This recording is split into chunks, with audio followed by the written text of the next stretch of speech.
learned how to play Spoon Man. A little bit. Craig Lindell, waitingfornextyear.com podcast. I forgot to record an intro for patreon.com before the podcast that I did with Jeff Nomina, so you caught me playing guitar. No, I decided to play guitar because I wanted to play guitar. But anyway, here's a sports podcast with Jeff Nomina, and I'm going to tell you about Patreon because you can get bonus material when you go on patreon.com/WFNY, patreon.com/WFNY. And I promise I won't play guitar in there, or at least I don't think I will. I don't know. Who knows? Maybe that'll be a benefit people want. Probably not. I'm leaving it open because I really want to play guitar for people. But no, if you have some extra means and you feel like supporting the website, you can do so at patreon.com/WFNY. There are some different options. We try and give you some stuff that makes it worth your while, and more than 50 people have already supported, and we thank you so much for that. And that's it. Now back to podcast land after I play some more guitar, I guess.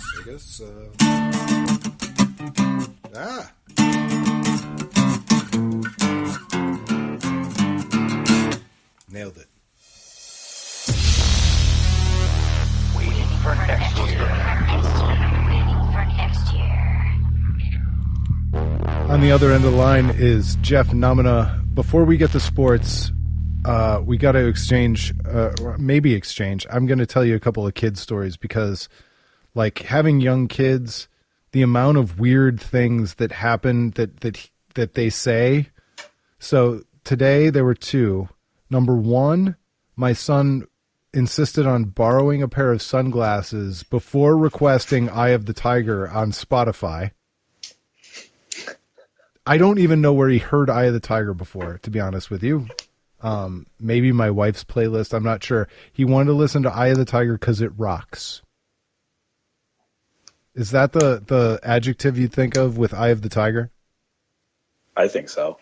I mean, what else would you describe? And when it gets your head bobbing, you got to get going when that comes on. Oh, it's absolute craziness. So then, right before we started recording, bedtime, and it was a tough bedtime tonight because, quote, sleeping is boring. It's not wrong though. No, he's not wrong. That's the worst. That's the worst is when they say something like that and they're 100% right. And it's just really hard to explain that that's just the way it's going to be. How's your poker face on stuff like that? It's not too bad. I normally try to break the ice. I'll like tickle or just do something to kind of so that it's okay that we all giggle. Like so that it's just understood that giggling is now acceptable. So I don't have to try to hold it in. What about you? My poker face is sometimes really good. But when he says he'll surprise me sometimes. He'll just shock me enough that I can't hold it and I have to laugh, and then I'll have to think about a cover because the worst is when they make you laugh and they're not trying to be funny and then they get insulted because they think you're laughing at them. Oh yeah. There's no good way. Mine today we were playing some game where she was playing with Soul Tiger and she was just literally roaring at me for like 20 minutes, just roaring as loud as she could. Then she started singing Katy Perry's Roar. And then she said, "Wait, Dad, what's the name of that song? I can't remember." She literally said Roar 1,000 times in a 20-minute span. And she's like, what's the name of that song? I just can't remember. And I laughed at her and she gave me the look. Oh, and there's something about kids and Katy Perry too, because on a playlist the other day, Dark Horse came on, and I was going to change it. I was going to go to the next one because I didn't feel like listening to Dark Horse. And Will lost it. He was like, "No, you put that back. You made a mistake, and you're going to pay for it." I want to hear that one. It's kind of like the perfect kid music though, because it's not kids music, and it's just good enough that like as adults we kind of like it. Do you know? Like it's just bubblegummy enough, but not so cheesy that you hate it. Like it's like it toes that line perfectly. Well, and I only wanted to skip it in that moment. I don't often want to skip Katy Perry. I like her stuff very much. So we only do the Roar. I need to introduce her to a couple others. That's the only one she knows right now. Well, The Shake It Offs of the world and some of those. Wait till the awkward rap verse in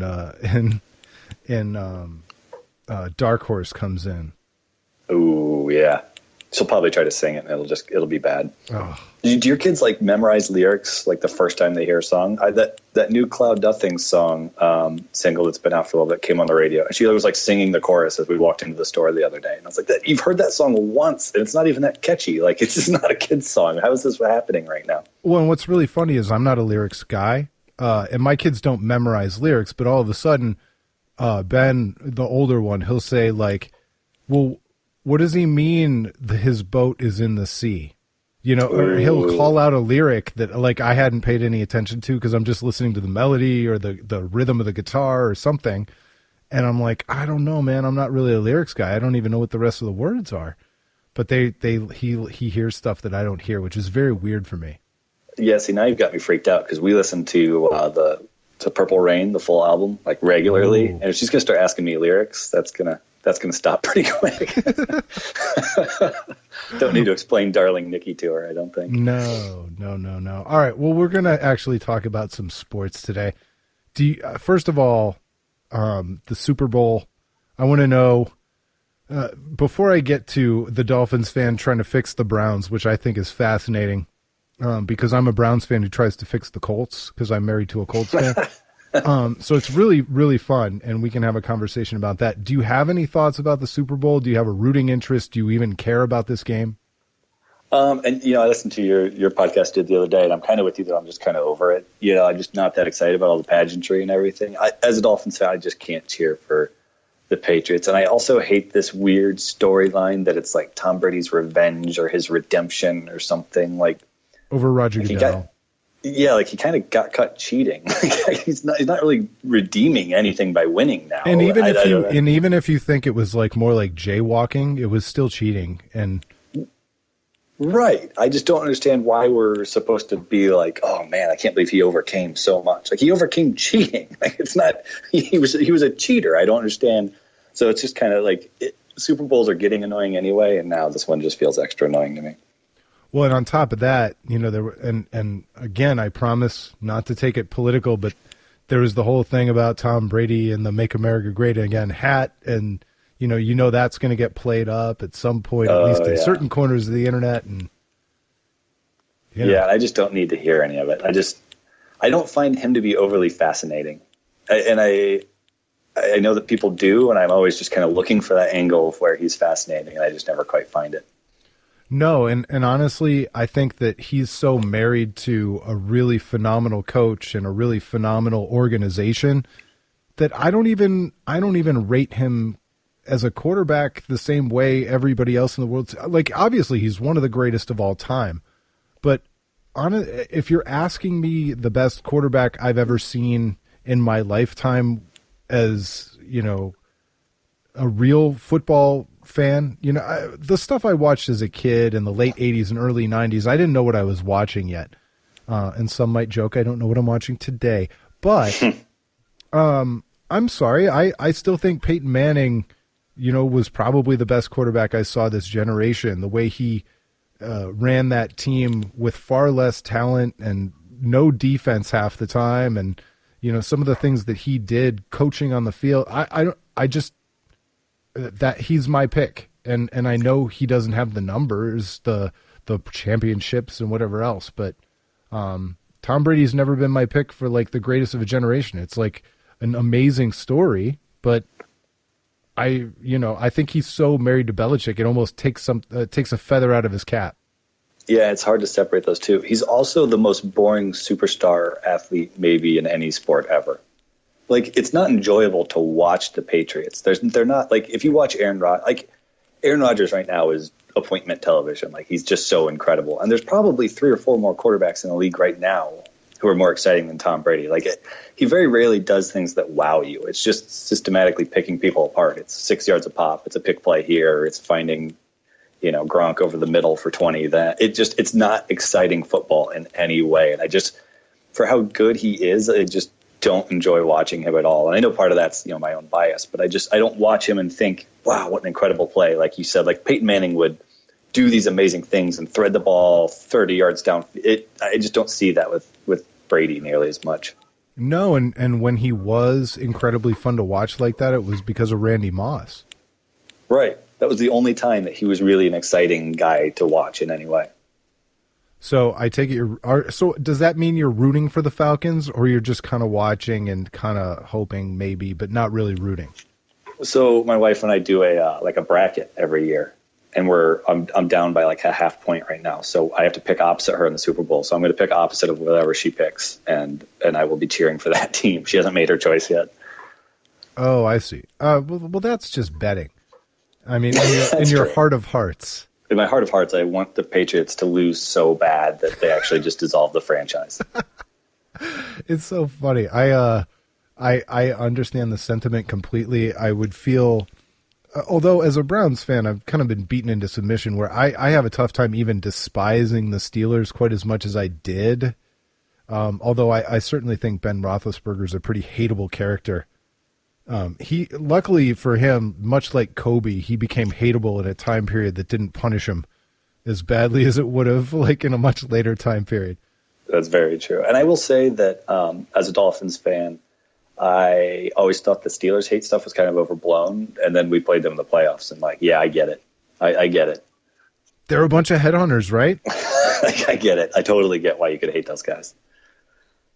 I mean, expound a little bit, because I mean, we've hated them for years, but it's like it's an institutional training ground for headhunting and tough-nosed, borderline dirty play. Yeah, there's just a lot of just lead, and not even just that hit on Matt Moore that was gross, but there's a lot of leading with your head, and I mean, they even were taking out their own guys trying to lead with their head, and it just gets kind of gross to watch after all. It's like a lot of the things that we now know are bad about football, in 1996, they'd be the most fun team to watch ever. But knowing what we know now, that's kind of gross. Well, and on top of that, they're so unapologetic about it. Over the years, James Harrison has taken out countless Browns players because they get to play him twice a year. And he's always like, rules? What rules did I break? Right. It's a tough game. You can't be a sissy and all that stuff. And no, we're watching guys get years taken off of their lives for this. Right. I mean, the Colt, he took out Colt McCoy, Josh Cribbs, Mohamed Massaquoi, and that's just one dude. And I think that was over 2, maybe 3 years. He took out all those guys. Yeah, it's not, and that's not fun to watch anymore. I don't know, all the well, and on top of that, jacked up in that. There's no amount of fines. So he takes Colt McCoy out, and then he gets to keep playing. And there's no amount of fines that take away the incentive to do that kind of stuff. Yeah, for that game, the Dolphins game, the guy who took out Matt Moore got less of a fine. I can't remember who it was now, but he got less of a fine than our receiver who did a touchdown dance. Which is, the NFL is just going to legislate itself out of popularity. They're incredible. It's incredible how bad they are. And they've had such popularity that they could be as tone deaf as they wanted and nobody would have cared.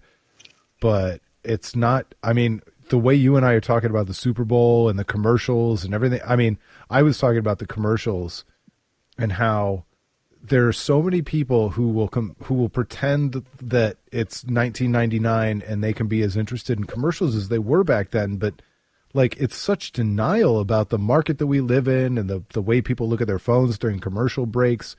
The fact that, and I brought this up on the previous podcast, but you're somebody who can speak to this a little bit, but the idea that you're going to revolutionize the world with 30-second and 60-second videos, now that everybody in the universe is capable of making 30 and 60-second videos 3 times a day, the world's changed, and it feels like even with the Super Bowl, when the world is watching, we're kind of in denial. Yeah, online video is, the language of the internet anymore. It was the mobile revolution, and now everything's video. Everything everywhere is video. And yeah, these Super Bowl commercials don't mean anything. Commercials don't really mean nearly as much as maybe what they used to. And I heard you talking about this on the podcast. You were saying everybody leaks them early because they need more people to see them. And it's impossible not to get lost in the fray if you don't release them early. That was a thing for a while of how to get noticed. And I saw some company, and I wish I could remember who it was because I thought this was good, and prefer to give them credit for, but they were giving like every employee that Monday off rather than spend it on a Super Bowl commercial or something. And I kind of wonder if that'll be the next step, where it's this goodwill. You know, in the social media age, we're so obsessed with brands and their stances on everything. I kind of wonder if that's the next move that gets us away a little bit from the 30-second traditional commercial and into that kind of stuff. That might be kind of cool. Well, and on top of that, last year, I think it was last year, we were congratulating Progressive for creating the bingo card, the Super Bowl commercial bingo card, where they didn't actually, even if I don't remember if they actually had a commercial or not, but they married themselves to everybody else's commercials by saying somebody gets hit in the balls, you put an X on the bingo card. And I remember last year it really annoyed me. There were a whole bunch of brands that said they were releasing Super Bowl commercials that they didn't air in the Super Bowl. They just like released them online the same week as the Super Bowl and called them Super Bowl commercials. That's funny. You know, it's kind of like the NFL, where they're on all the time anymore, and they've watered it down so much that it's not as exciting as it used to be. Well, and even the fake band commercial, we made this commercial, but it was too racy, and they wouldn't put it on the TV. Like, no, you made a commercial that was never going to be even submitted, and you're going to call it banned.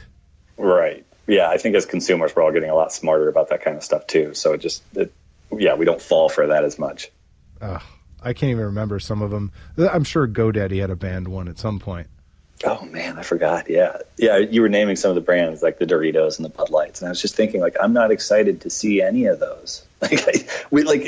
We know what they're going to be. They're going to be something weird, like Puppy Baby Monkey or whatever it was last year. Like, I feel like, this is getting super into like the ad stuff, but Burger King just started making those super weird commercials, and Old Spice just making those super weird commercials like 5 years ago, where they're just weird for the sake of weird. And now everybody kind of tries to do that. But when everybody's weird for the sake of being weird, then nobody is. And I feel like that's happening a lot right now. Well, and for a while it was the touching, hey, here, I'm going to pull your heartstrings now, Yeah. And that backfired on a couple people. I can't remember who killed somebody in their commercial last year. Oh, yeah. Yeah, that was super awkward. Yeah, I think the Clydesdale commercial a few years ago kind of started that. Remember that Clydesdale one that was pulling up the hearse? That kind of started that thing. And yeah, somebody literally had a kid die in their commercial and thought that was a good idea. Yeah. Yeah. And then they were in denial about it the next day. And all right. Well, I also would love to see the Falcons win, just because I'm not even territorial about it. They're a team that's never won the Super Bowl, correct? I don't believe so. The only time I remember them being there was it Jamal Anderson and the Dirty Bird dance and all that? Birds. I was doing the Dirty Bird at work the other day. Nobody knew what I was talking about, and it was super awkward. You might as well have been doing the Icky Shuffle. Yeah. Like I'm just doing this weird dance. But I don't get precious about the Browns haven't won a Super Bowl, so no new people should win Super Bowls.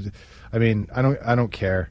So I would rather see them win one, and I, kind of dovetailing what you were saying about the Patriots not being that much fun to watch.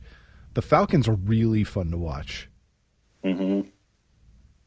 And so, yeah, it was kind of cool seeing them do that against Green Bay, where like everybody kind of, at least I thought, didn't think they had much of a chance. Here's a battle-tested team that's, been there and done all of that before, and the Falcons are kind of young or just don't have a ton of playoff experience, and they just came out and whipped them. It's kind of fun to see a team do that, not get too small for the moment, Yeah, well, and especially with Matt Ryan in football, with quarterback being the position that it is, everybody bets with that quarterback, and so it was very easy to talk yourself into Aaron Rodgers defeating Matt Ryan, and then to see it not actually come to pass was really kind of fun. Yeah, exactly. And it'd be fun. It's kind of like the first time the Patriots won it. And it was amazing because they beat the Rams, right? And the Rams were, kind of a dynasty at that point. The greatest show on turf. Yeah, it'd be kind of fun to see it go the other way now, where you see the Falcons kind of come up and do that to the Patriots. All right. Well, let's bring it back a little more local. So recently, was it one of the Hattery things? You actually fixed the Browns? Oh, we talked about, the Let's Argue, our Tuesday thing, that we were talking about taking Deshaun Watson first. And, people did not like that idea. It's so weird because I think that in any other scenario, like 6 months ago, the Browns having the number 1 overall pick and using it on Deshaun Watson would have made everybody really happy. But now, because consensus is Myles Garrett, there's this idea that that would be the worst thing ever. And it's this fake draft world where we've talked ourselves into these values. And there's no telling that Deshaun Watson might actually be a better pick and a better pick for the Browns and a better long-term player for the Browns than Myles Garrett.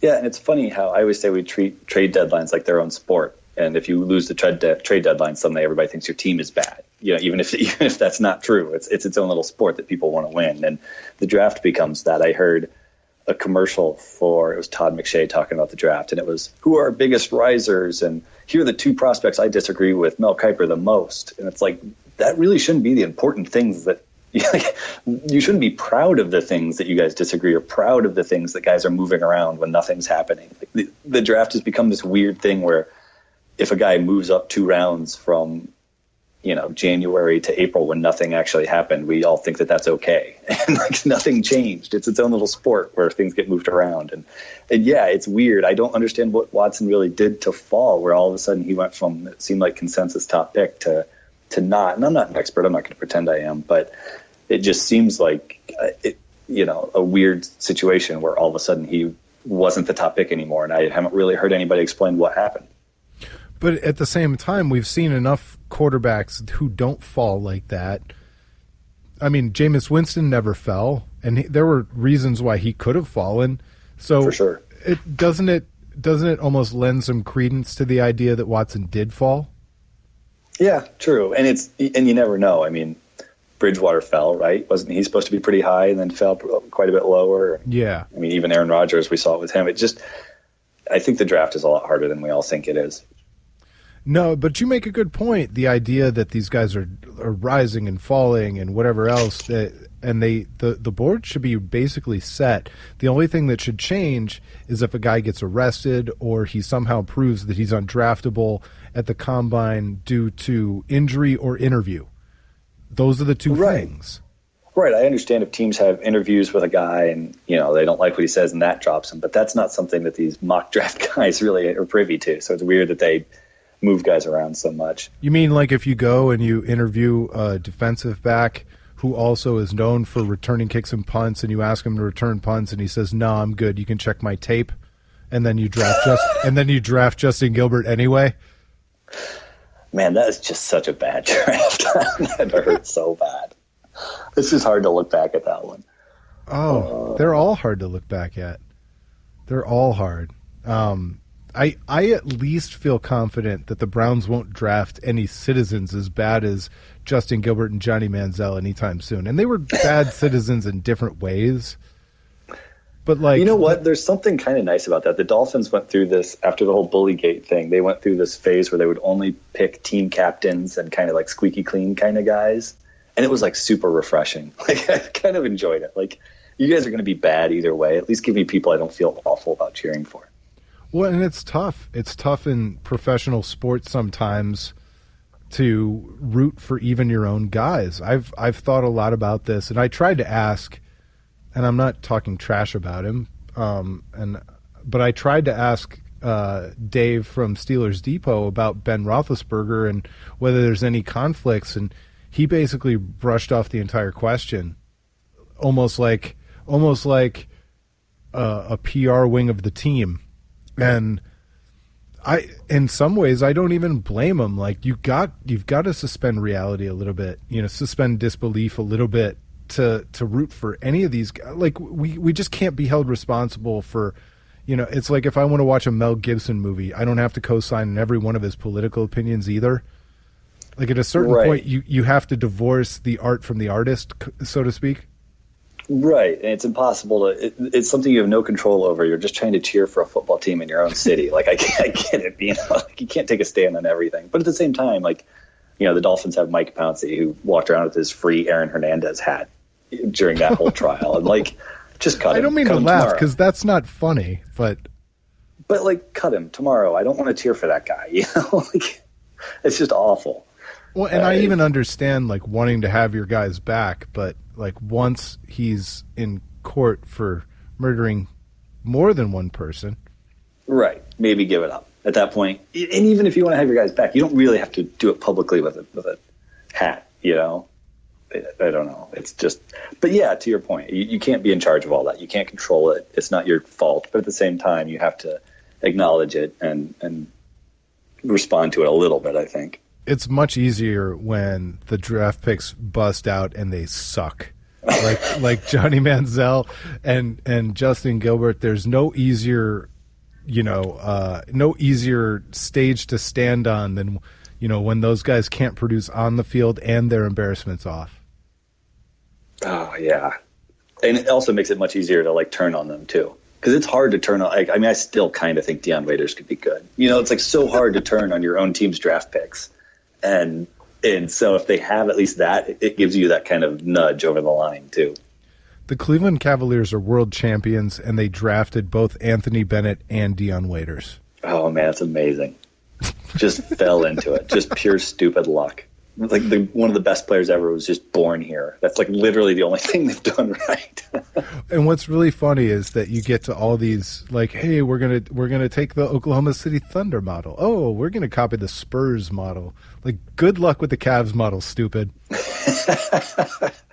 think the Wizards just tried it with Durant and failed miserably at it. So I'm gonna take credit like we did something right. Nobody can ever copy the Cavs model. That should be like. And that's perfect for Cleveland sports, actually, to break their cycle on an era that can't be repeated, replicated, or otherwise. Like, you can't even learn anything from it. My favorite part, I know we're talking football, my favorite part about that championship is that it's just so unbelievable. Like, if it was a movie that somebody wrote, you just roll your eyes at, like, half of the things that happened in that season. Like, this is so unbelievable. Well, let's just use it to switch sports. What did you make of LeBron James complaining about the top-heavy team and all that went along with that? I think part of it is I think he likes to just stir things up. A lot of guys like that. I think Kobe said the same thing. They just like to create drama. I mean, I'm sure there was some of it that was realistic. I'm sure there's some, he wanted Gilbert or Grant or Griffin, somebody to do something, and they wouldn't because it was just a stupid money play. Can I disagree slightly? Because yeah, I sure. don't think LeBron really gets off on creating drama. I think he gets emotional a couple times a year. Yeah, that could definitely be it. I mean, it could be. It's kind of like the Trump thing where people argue whether it's genius or an accident all the time. Like, it's kind of the same thing with LeBron. Either this is like the most genius ploy to keep his guys on edge, or maybe he just kind of said something dumb one day because he's interviewed 6 times a day every day of his life. Yeah, I totally agree that could definitely be it. Or maybe he just gets frustrated a couple times a year like the rest of us, except he's just on that giant stage. Yeah, oh yeah, for sure. And it's pretty clear that these guys are just kind of having trouble ramping up to that same intensity that they played with last year. I mean, they totally have championship fatigue, right? Oh, sure. And it's ridiculous to I mean, it's not ridiculous to call them top heavy, but in the history of the NBA, to have LeBron, Kyrie, Kevin Love, and Tristan Thompson all on max deals, having 4 out of your 5 starters locked up like that's not top heavy. I mean, right? Like, it's funny. All right, so they have a big 3. A lot of people have had big 3, but yeah, you've got Tristan Thompson, you've got J.R. Smith, who are like really good players. That's not like it's. I mean, even if you look at like Golden State, they're mostly the big 4, and then some pretty limited role players. Like every one of the top anybody. 10, every one of the top 10 teams in the NBA would take J.R. Smith. As long as his attitude's in check. Right. And, Shumpert, I'm not a giant Shumpert fan, but I mean, like, he's playing really well. Like, he's an NBA player. Like, he's not just some scrub who's super limited that you have to hide out there. Like, he can at least play NBA basketball. And Kyle Korver started for a 60-win team 2 years ago. Like, he's a legit, really good NBA player. Like, they're not that top heavy. No. Well, and certainly, they retroactively turned the Delhi signing into a trade. So they've got moves to make. They've got flexibility. This probably isn't the exact team that's going to enter the playoffs, at least not if David Griffin has anything to say about it. And so it just seems he was frustrated that they weren't playing well. It seems premature before they finished their process of creating the team that's going to go into the playoffs. And, you're chasing a team that nobody could compete with in terms of flexibility in this past offseason. There was no way anybody could ever do better than the Warriors did this offseason. Right. And watching what they're doing, I'm sure is super frustrating for him. I mean, he knows how hard it was last year, and that's only going to be harder this year to beat those guys. So, we know he watches them. And so, I'm sure it gets to him every now and then. Yeah. And also, he has his own buddies on the team. I mean, James Jones is still on this team, and Jordan McRae is still on this team. If he really wanted more flexibility, he could easily send a couple of his buddies packing in the offseason and didn't seem to want to do that. So, how quickly did they send Mike Dunleavy packing down the river from really cute Halloween photos to gone? Yeah, and you almost feel bad. It just didn't work at all. I haven't seen a guy fall off that bad in 1 year in a long time. Oh, it was so stark. It happened so fast. And he should have been the perfect guy. It's crazy that just. I think we all, and I'm huge at stat nerd guy, and I'd sit there and basketball reference and baseball reference all day. But there's more to chemistry than I think any of us really like to admit. Oh, I think so too. And this is part of the reason that I'm happy that I'm fantasy free, in my life. I would do a pick thing where I'm betting games like what you're talking about, but I took this entire year off of fantasy because it skewed the way I thought about building teams. It made me think that I knew more than I did, and here I am. I work in a professional world where I have actual employees that I work with and who work for me and whatever else, and I know a whole lot about chemistry, but I completely ignore it when it comes to sports because they're all just a bunch of buckets of stats that I plop together into some super team. And right. You're right. It's ridiculous. And to bring it back to football, I took fantasy football off this year too, and it made football so much more enjoyable to me. I'm not cheering for a backup tight end to score a touchdown the whole time. I could just say I want that team to win. It just made it took it back to when you're a kid watching football. The whole point of watching is to pick a team and just cheer for a team. I want that team to win. Cheering for, like I said, the backup tight end or for the defense to not give this up or whatever. That's not fun. Well, and that was the hardest thing for me about being a Cavs fan when LeBron left was that all these other people, all the hardcores that I knew, they were Cavs fans, but they were also NBA fans, so they were going to watch other teams and they were going to watch the TNT games and ESPN national games. But I was just left without without any basketball product. Are you more of a Cavaliers fan or are you an NBA fan? Did you watch when LeBron was gone or just the Cavs? So I have the same experience but with the Indians. So I watch all the NBA. I love the NBA, but I don't watch any non-Cleveland baseball at all. Okay.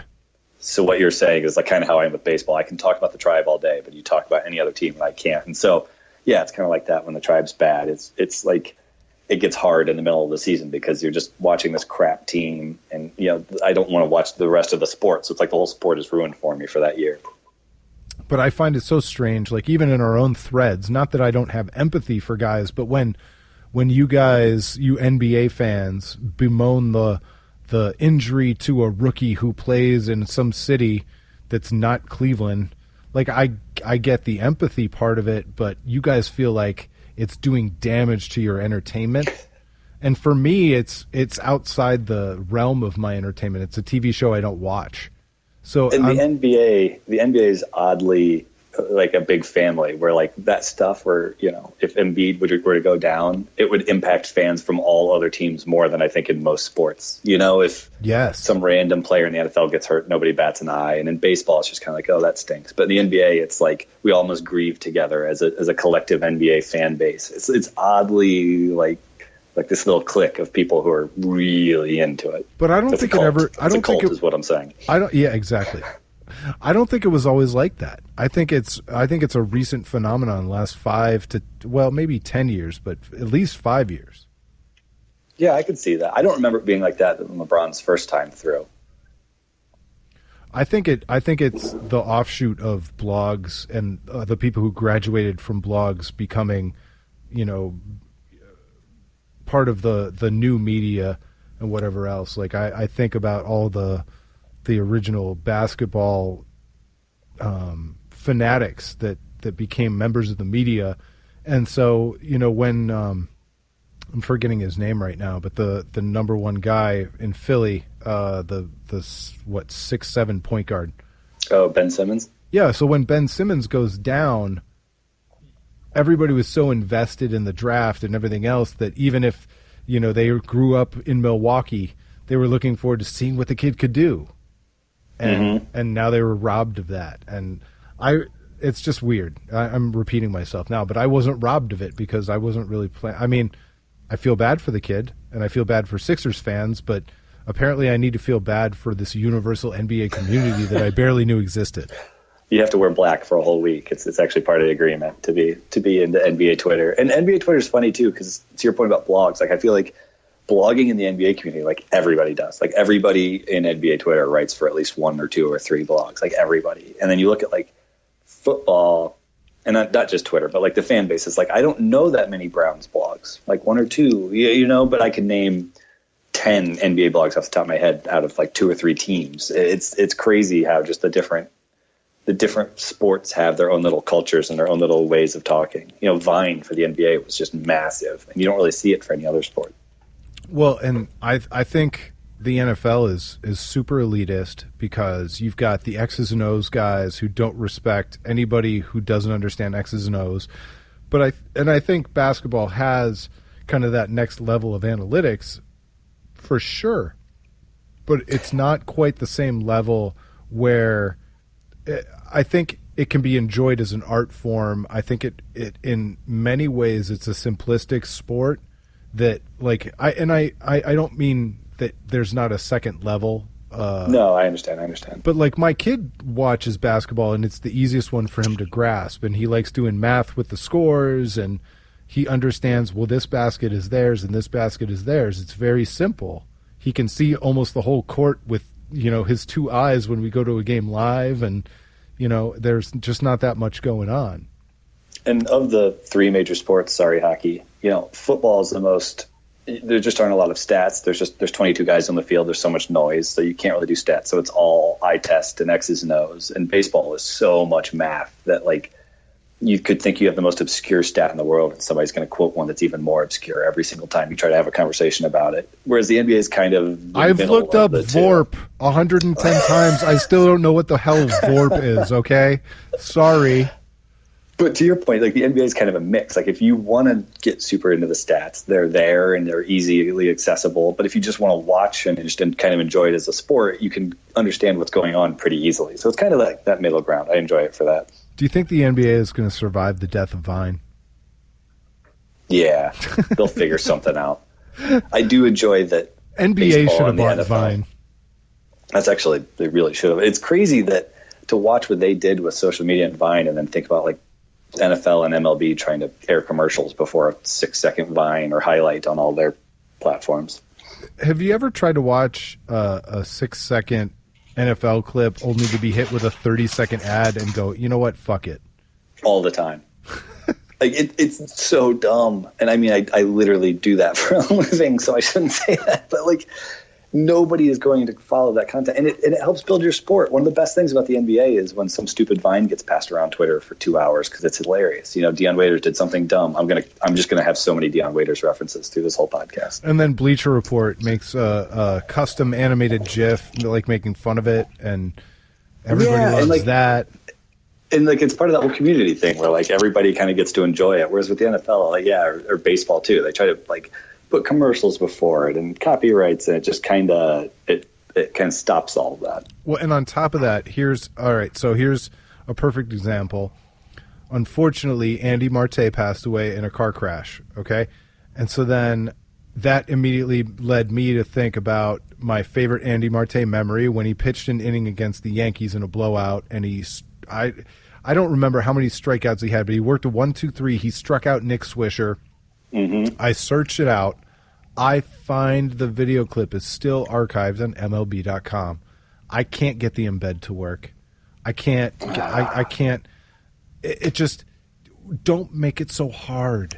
Right. You've got it all there. you have this product that you want as many people to watch, and people are like, hey, I want to show all my friends. And they're like, no, we're going to make it hard for you to do that.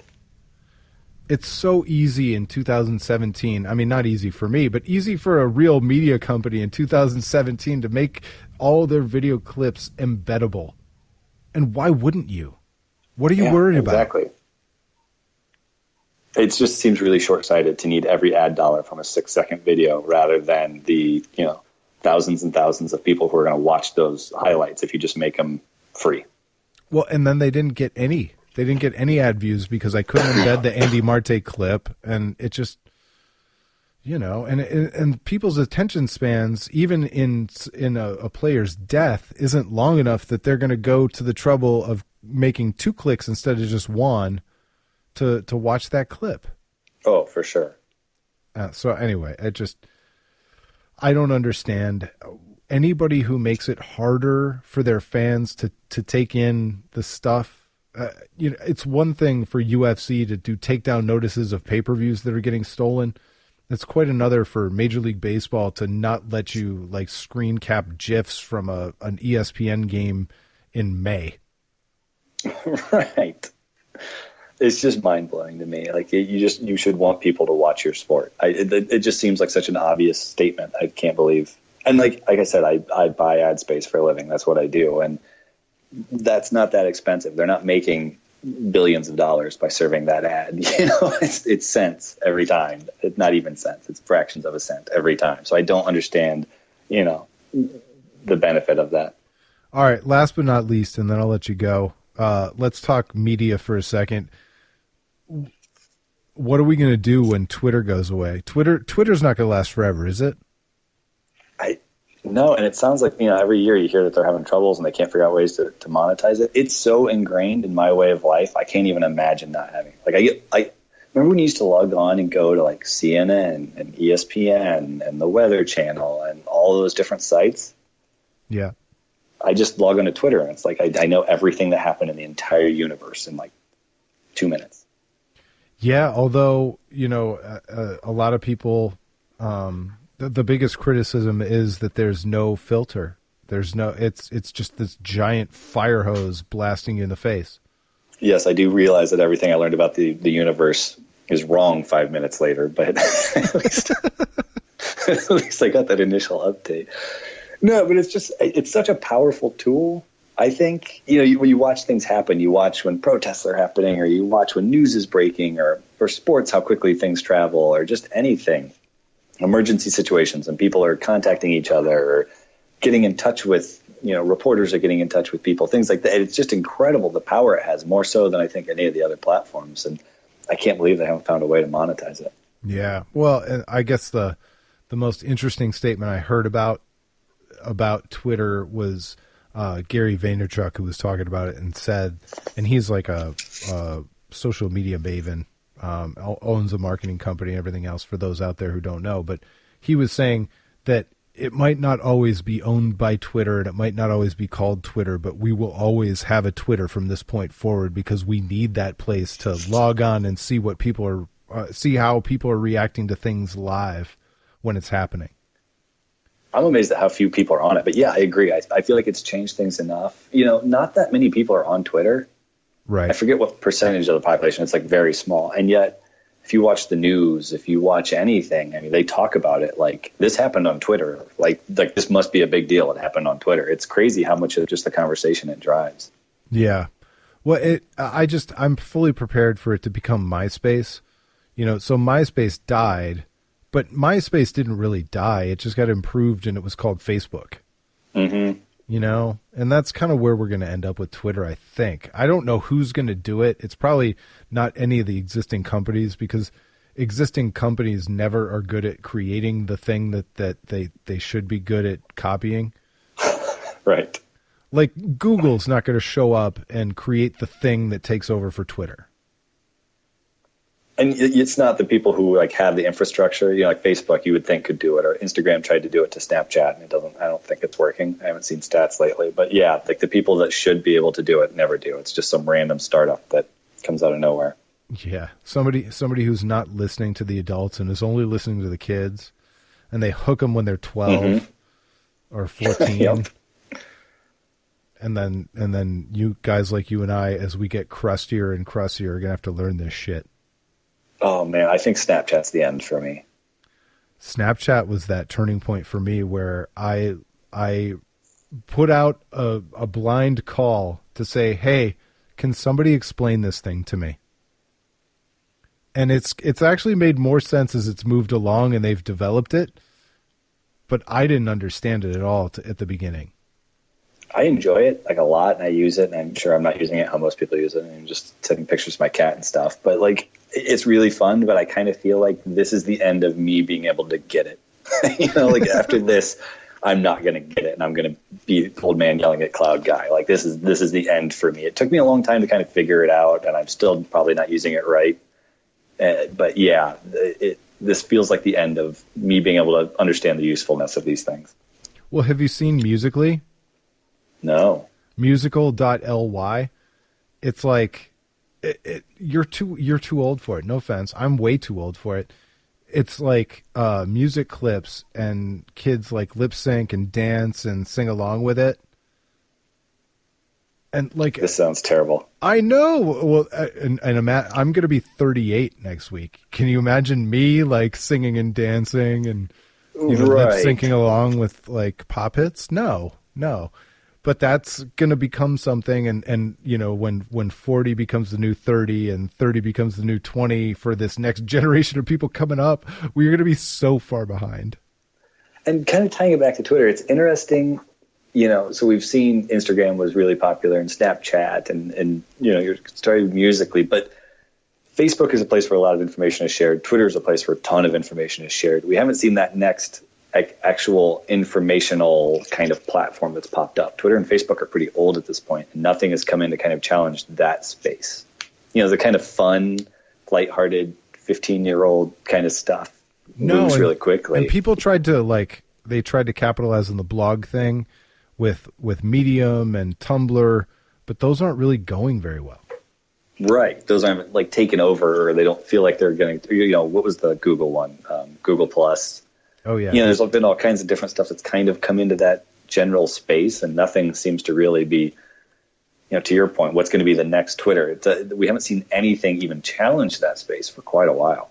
No, although it could be in development. These things take time, and there will be a moment where I think there will be a moment where Twitter finally kind of jumps over that hurdle that everybody just has to abandon it, because there's the killer feature, whether it's bullying or something like that. There's going to be that killer feature that the next version of Twitter has that's going to have everybody leave. See, I was wondering if it would be the opposite. I mean, the president of the United States uses it regularly, and like him using it is a major news story every time now. I was wondering if that would be the catalyst that made it more mainstream and kind of made it the new Facebook. Well, certainly.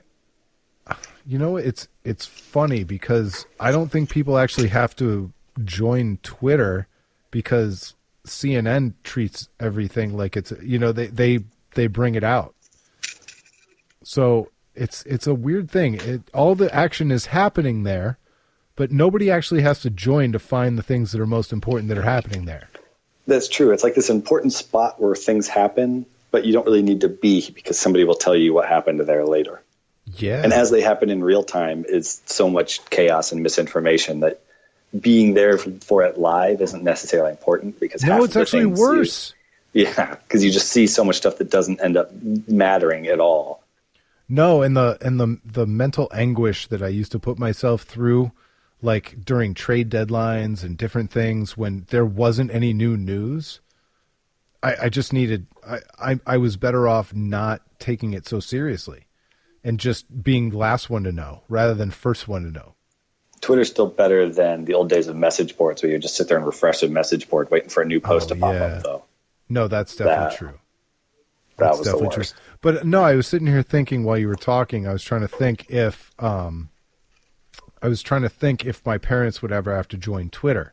And I decided no, they just have to go to CNN.com or whatever.com. How crazy is it that rather than Twitter being an outlet for CNN to push out their news, CNN is an outlet to report on what's happening on Twitter? Right, because people went direct, but people will be able to go to direct to anything. So Twitter's hold on the world is tenuous at best. Yeah, that's very true. All right, well, we've bored enough people with our social media talk, but I love talking about this stuff so much. Somehow we talked about sports without ever really talking about sports. Hey, we talked about Tom Brady. We talked about the Super Bowl. We talked about Deion Waiters twice. And Johnny Manziel and Justin Gilbert. We've hit on all the Cleveland. We didn't talk about the Indians. Let's finish up with some good Indian stuff because they're boring to talk about because we just have high expectations. Whoever thought that they'd be like boring because they were just kind of like good and they didn't really need anything. Oh, it's so much fun. It's so great. I mean, the worst that you can get into is worrying about Michael Brantley. Yeah, or like who's going to play center field? But there's like 10 guys who can probably play there. So like it's not even that. It's not like nobody can play there. It's just count me in the camp that's excited for Abraham Almonte to play center I'm field. totally team Almonte. I think like he's super valuable. He's a switch hitter who's like making the minimum and is pretty good defensively. And I'm a huge Almonte fan. Plus, I want as many stocky guys. I think stocky baseball players are the funniest. So like if we can have Jose Ramirez and Abraham Almonte on the same team. And like bring Ronnie Belliard back and just get like just trot them all out there. It would just be amazing. As long as their stock is in is like in check, I also feel like they don't get hurt as much. So there. Yeah, exactly. They're too pudgy to get hurt. It's great. They could have built in Marshmallow there. Like we need to trade for Sandoval or whatever. just get all the big baseball players. It's a market inefficiency. It's the new money ball. And I think Jose Ramirez has just enough pudge on him that I feel good. I don't think he'll ever get hurt. Yeah, exactly. He's not like huge where you're worried about it, but he's stocky enough that he could take a hit, you know? I always felt that way about Santana too. Oh yeah, that's a good point. He is pretty stocky. See, we have kind of the market cornered on this. This is great. The all stocky baseball team. We need to get Bob Wickman back. I don't know if he was too stocky. That might be fat. That was definitely fat. I think he actually had a beer gut. I really wanted to see, like, I desperately wanted to know, like, what that dude's diet was like. It was just chicken wings all the time. He was made for the Terry Francona era, chicken wings and beer in the clubhouse. But he had that. He had that really, that firm beer gut. Oh, yeah. Where you're, like, embarrassed that he's a professional athlete and can look like that. But dude could throw 95, 96 miles an hour, so that's the nature of the beast. I think one of my favorite things about sports is just all these random people that we run across, like athletes that we all remember and talk about and just get to giggle about. Like every 5 years you bring up a guy and just laugh that Scooter Magruder was ever on your team. You know, like it's just fun to think about every now and then.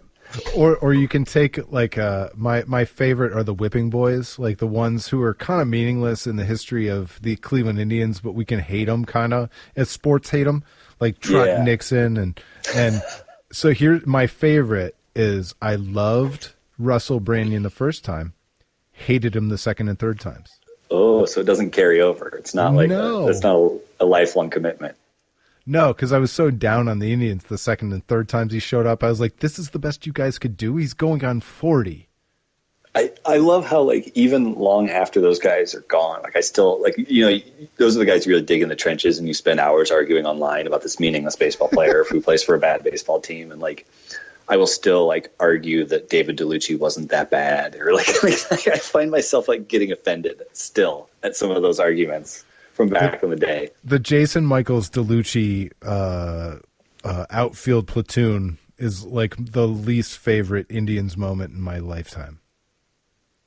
Yeah, exactly. Everybody hated it. And I remember like just defending it full on when it was going on. And it's just funny to look back on now, like how much time you spent arguing about something so meaningless. Like even in the scope of sports being meaningless, like that was especially meaningless. It was especially meaningless, but you've also got to look back at it now and go, this was the Shapiro era. I love that he's like, now that he's somewhere else looking at it and being like, ooh, okay, I kind of get it now. Oh, that's what I never talked about. So that was like, that's the same way I looked at the Indianapolis Colts. from afar. I was telling all the Colts fans I knew, relatives and otherwise, that like they had to fire their general manager. He was never going to make it. He was never going to build a team. And I could tell just by looking from here. But you're like, you've got that Stockholm syndrome. You're too close to it. You can't get out. Oh yeah, it's crazy how you'll just like Chris Grant. How long I defended that guy. Like it's it becomes a cult. It becomes like a religion. You have to defend it no matter what your brain is telling you. You have to go full bore at it. It's so funny. I'm so guilty of it. Absolute last thing. I promise I'm not even faking this time. Last thing.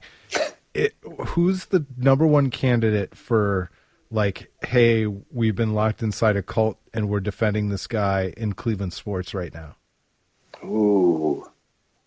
Although that eliminates the Browns for you, so I was going to say, yeah. But I don't think I don't think there are anybody with the Browns that anybody believes in right now. But it might be Hugh Jackson. So let's leave the Browns out. The Cavs and the Indians. Hugh's had enough success in his past that I can see. Like it's defensive, it's defendable. Cavs, Indians. Who's the guy that we're gonna like just? I know we have a ring and everything, and probably my favorite player right now. But Kevin Love could kind of be that guy, couldn't he? I think Kevin Love. I also think Tristan Thompson, because he gets that workmanlike and the rebounds and the defense. But like, there's a certain amount of that anybody who's the fourth man in that quad could like kind of do. I can see that. Yeah, he just his only job is to do that, so he doesn't really have to worry about anything else. Like 20 years from now, we're going to look back and go, we paid $18 million for hustle points? It would have been Delhi if we had signed him. Like, no question, right? It's almost like we like put a glitch in time. Like somebody's going to travel back from time to make us re-sign Delhi because we screwed up for not having him to fill that exact role for us. Oh, man, that's the perfect place to stop. Thank you so much, Jeff. This was a lot of fun. Let's do it again soon. Definitely. All right, thanks for listening, everybody. It's the waitingfornextyear.com podcast.